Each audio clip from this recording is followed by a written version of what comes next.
दोस्तों, एक बार गौतम बुद्ध के पास एक स्त्री अपने बच्चे को लेकर रोती हुई आती है और उनसे कहती है, प्रभु मैं आपके पास बड़ी आशा लेकर आई हूँ। मैं जानती हूँ कि आपके लिए सब कुछ संभव है और आप परमज्ञानी हैं। इसीलिए कृपया मेरे मृत बच्चे को जीवित कर दीजिए। मैं आपका यह उपकार कभी नहीं भूलूंगी। उस स्त्री को बुद्ध के पास उन लोगों ने भेजा था जो लोग बुद्ध से ईर्ष्या करते थे। उनका उद्देश्य ये था कि बुद्ध सभी की नजरों में गिर जाए।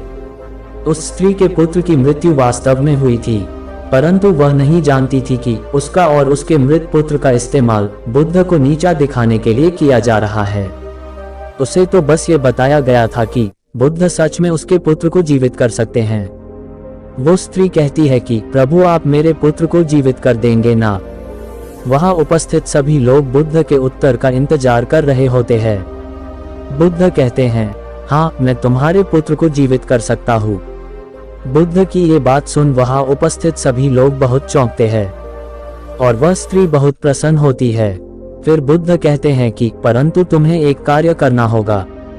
वह स्त्री पूछती है, क्या कार्य करना होगा मुझे प्रभु? बुद्ध कहते हैं कि तुम्हें एक मुट्ठी सरसों के दाने लाने होंगे।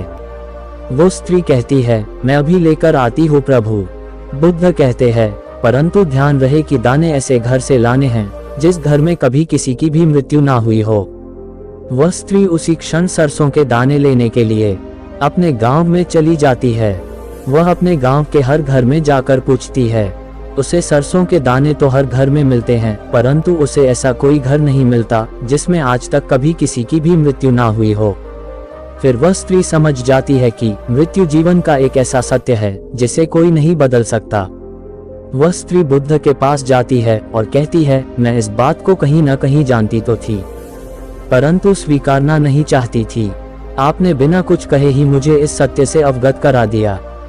बुद्ध कहते हैं, जो जन्मा है उसकी मृत्यु निश्चित है और यही प्रकृति का नियम है।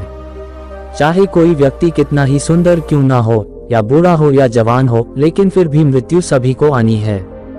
बुद्ध कहते हैं, ये संसार जिसे हम यथार्थ मानते हैं, ये दुख और पीड़ा का क्षणभंगुर खेल है। इसीलिए जो जन्मा है उसकी मृत्यु निश्चित है। दोस्तों, ये कहानी आपको कैसी लगी और इस कहानी से आपको क्या सीखने को मिला, ये हमें नीचे कमेंट बॉक्स में कमेंट करके जरूर बताएं। और साथ ही इस कहानी को अपने दोस्तों के साथ अवश्य शेयर कीजिए ताकि गौतम बुद्ध की ये सभी कहानियां अन्य लोगों को भी पढ़ने को मिल सके।